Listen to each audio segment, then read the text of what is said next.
Hi everyone, welcome back to my YouTube channel and thanks so much for joining me today. In this video, I will be showing you how to use the brick method to install crochet braids for a full look and lightweight hair. If you would like to see the full video on how to make the zigzag pattern for your cornrow, click the link that will be displayed at the top right corner of your screen.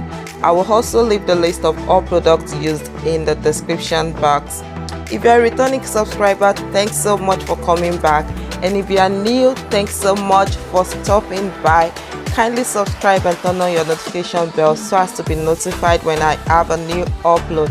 I would like to read your comments and feel free to drop your questions. Like, share and enjoy watching.